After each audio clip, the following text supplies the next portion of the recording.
안녕하세요. 코인크래프트입니다.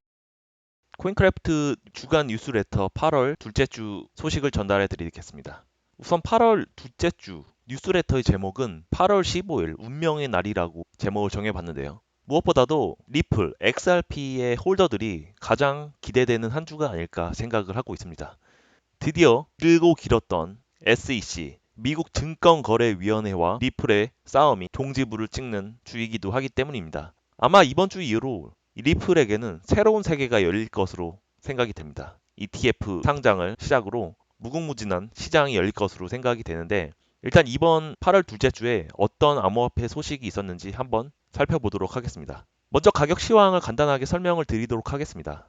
비트코인 이번 주는 약 11만 8천 선을 중심으로 움직였는데요. 이러한 시장 분위기는 여전히 비트코인의 강세가 유지되고 있다라는 평가입니다. 단기적으로 봤을 땐 비트코인이 12만에서 12만 3천 달러의 저항 구간에 직면했다고 분석을 하고 있고요. 이 구간을 넘는 여부가 앞으로 향후 상승의 분수령이 될 것으로 생각하고 있습니다. 또 다른 분석에 의하면 현재 약 12만 2,800으로 상승 흐름이 지속되고 있으며 향후 12만 5천 달러 이상의 상승 가능성도 분석이 되고 있습니다. 그 다음은 이더리움과 관련된 소식입니다. 이더리움 역시 엄청나죠? 현재 이더리움은 4,180달러 수준에서 강한 상승세를 보이고 있고 매수세가 여전히 우위에 있다라는 분석이 나오고 있습니다. 코인데스크는 옵션 시장의 감마 포지션 분석을 통해서 4,000에서 4,400달러 구간에서 강력한 상승 모멘텀을 기대할 수 있다고 전하고 있고요. 특히 4,400달러를 돌파할 때 이 후속 랠리가 예상된다고 이야기하고 있습니다. 이더리움이 이 거래소에 있는 유통량이 역대 최저 수준임을 지적하고 있으며 공급 부족과 수요 증가로 인해서 상승세에 밑거름이 될 것이라고 예측을 하고 있습니다. 자, 그 다음은 리플, XRP인데요. 현재 신규 법적 진척과 고래 매수의 흐름으로 인해서 이번 XRP는 이번 달만 무려 약 35%를 상승하는 성과를 보였습니다. 물론 최근 들어서 많은 매수세가 몰리면서 약간의 조정이 이루어지고 있지만 오히려 이러한 조정은 이번 주 SEC와의 마찰이 종료된 이후에 본격적인 상승을 하기 위한 발판이라고 생각이 들 수도 있겠죠. 이코노믹 타임즈는 XRP가 8월 말까지 3.12에서 4.45달러 사이에 움직일 가능성이 있고 ETF의 기대감 속에서 5달러에서 5.5달러까지 상승할 수 있다고 전망을 하고 있습니다. 자, 리플과 관련된 주요 소식인데 자, 이번 8월 15일에 도대체 리플에 어떤 일이 있는 걸까요? 이날은 미국의 항소법원이 SEC 미국 증권거래위원회에 리플 판매 관련 소송 항소 철회 여부를 결정을 하게 됩니다. 이미 이 법원은 개인 투자자를 대상으로는 리플은 증권이 아니다라고 판결을 했지만 여전히 기관 대상은 제외가 돼 있었었죠. 제일 중요한 거는 기관 대상이죠. SEC가 기관 대상으로 한 증권이라는 항소를 포기하게 된다면 앞으로 리플의 현물 ETF 승인 절차가 본격화될 수 있는 것입니다. 특히 블랙록이 리플의 현물 ETF 출시를 준비 중에 있고 페이팔 또한 리플을 포함한 100여 종의 암호화폐 결제를 지원해 글로벌 결제망이 열렸다고 할 수가 있습니다. 그리고 더 중요한 소식은 비트코인이 ETF가 상장되었을 때 이더리움의 가격이 엄청 급등했던 것을 기억하시나요? 바로 그것은 후속으로 이더리움의 ETF가 상장될 거라는 기대감 때문이었는데요.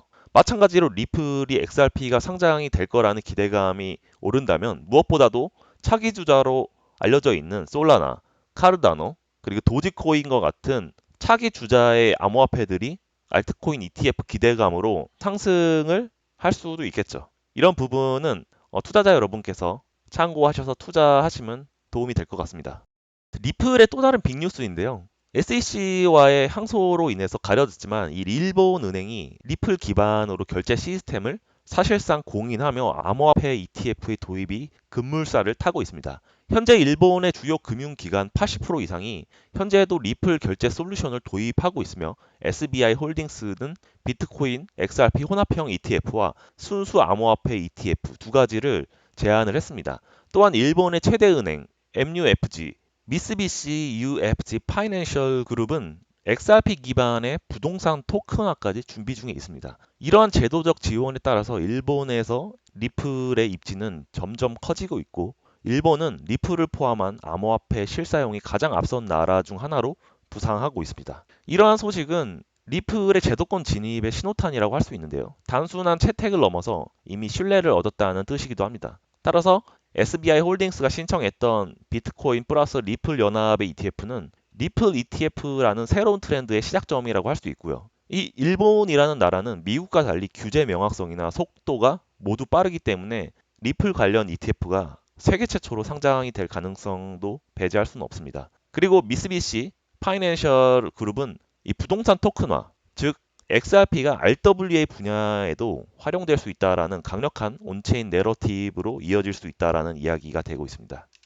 자, 그 다음 소식은 미국 증권거래위원회 SEC죠. 많은 뉴스에서 이 SEC가 등장을 하고 있는데 그만큼 암호화폐에 투자자들의 이목이 집중되는 이 기간이라고 할 수가 있겠죠. 이 SEC가 리퀴드 스테이킹이라고 하는 투자 상품은 증권이 아니다라고 공식 입장을 밝혔습니다. 이 리퀴드 스테이킹이라는 것은 사용자가 이더리움과 같은 코인을 네트워크에 예치한 이후에 내가 예치를 했다라는 증명을 하기 위한 일종의 영수증 토큰, 즉 스테이크드 이더와 같은 암호화폐를 도로 받게 되는 그런 구조인데요. 이러한 영수증 토큰을 통해서 사용자는 다른 디파이 서비스에도 또 자산을 스테이킹해서 사용할 수가 있었죠. 이번 입장은 SEC가 단순히 규제를 위한 규제가 아니라 명확하게 기준 정립을 하고 있다는 것으로 시사를 할 수가 있습니다. 이 폴 애킨스 신입 SEC 위원장은 이 전임 게리 갠슬러와는 달리 증권이 아닌 것은 증권이 아니다 라는 분명한 태도를 보여주고 있습니다. 또한 이러한 결정은 현재 솔라나 기반의 리퀴디티 스테이킹 ETF를 추진 중인 지토랩스, 반에크, 비트와이즈와 같은 기관 투자자들에게 유리하게 작용할 전망입니다. 그리고 앞으로 이더리움 스테이킹 ETF도 머지않아 승인이 될 것으로 예상이 되고 있습니다. 그리고 세 번째 소식은 여전히 이 이더리움과 관련된 소식인데요. 기업의 재무실과 이 스팟 ETF, 즉 스팟 ETF는 현물 자산을 직접 보유하는 ETF를 이야기하고요. 이 스팟 ETF가 273백만 이더, 약 105억 달러를 온체인 그리고 오프체인으로 보유하고 있으며 전체 이더의 보유액은 320억 달러를 넘었다는 소식입니다. 64개 상장사와 거래소, 그리고 디파이 프로토콜, 그리고 비영리 단체, 정부가 이더리움을 계속 비축해 나가고 있으며 비트마인이 62만 이더, 샤프링크가 43만 이더, 이더머신은 33만 이더를 보유해 이더리움의 재단보다도 더 많은 보유량을 기록을 하고 있습니다. 자, 다음 소식은 미국의 퇴직연금 401k와 관련된 이야기인데요. 이 소식은 너무도 중요한 소식이기에 제가 주중에 별도 영상으로 이야기 드린 적이 있습니다. 하지만 아직 소식을 모르고 계신 분들을 위해서 한 번 더 설명을 드리면 이 401k라는 것은 미국의 대표적인 퇴직연금 제도인데요. 이 한국의 퇴직연금이나 IRP와 비슷하지만 이 세제 혜택이나 투자의 선택 폭이 훨씬 더 넓다고 할 수 있습니다. 미국 세법이 401조 K항에서 규정을 하고 있기 때문에 이름이 401K가 된 것이고요. 회사와 직원이 함께 퇴직금을 적립하는 방식이라고 생각하시면 될 것 같습니다. 기존에는 전통적으로 주식이나 채권, 그리고 ETF, 뮤추얼 펀드와 같은 자산에만 투자할 수가 있었지만 최근에 이런 정책 변화로 인해서 대체 자산이 추가가 되고 있고 특히나 부동산, 사모펀드, 그리고 암호화폐까지 가능해지고 있습니다. 이렇게 된다면 이 스팟 ETF와 연계한 암호화폐 투자가 폭발적으로 늘어날 수가 있는데요. 이 401k 시장은 암호화폐의 전체 시가총액보다도 훨씬 더 압도적으로 큽니다. 2025년 행정명령에 따라서 퇴직연금 자금의 일부라도 비트코인이나 이더리움과 같은 암호화폐 자산에 투자가 될 경우 대규모 신규 유동성의 유입 채널이 열릴 수가 있다는 것입니다. 이 해당 그래프는 미국 401k 시장 약 8.7조 달러와 전체 암호화폐 시장 시가총액의 3조 달러의 규모 차이를 보여주고 있습니다. 8월 둘째 주 뉴스레터는 여기서 마치도록 하겠고요. 이번 주 뉴스를 요약하면 제도권 자금의 유입이 확대되고 기업과 기관, 이더의 매집 경쟁이 본격화되고 있음을 보여주고 있습니다. 그리고 이번 주에 최대 분수령이 되고 있는 리플, 그리고 리플의 후속 주자로 ETF가 상장될 수 있는 솔라나, 카르다노, 도지코인과 같은 알트코인의 ETF 기대감이 단기 모멘텀을 형성할 수 있다는 것입니다. 그래서 이번 주도 온체인 데이터 기반의 뉴스레터를 말씀을 드렸고요. 이렇게 온체인 기반의 뉴스레터를 누구보다도 빨리 글이나 메신저로 받아보고 싶은 분께서는 고정 댓글에 뉴스레터 신청 링크를 참고해 주시면 될 것 같습니다. 감사합니다.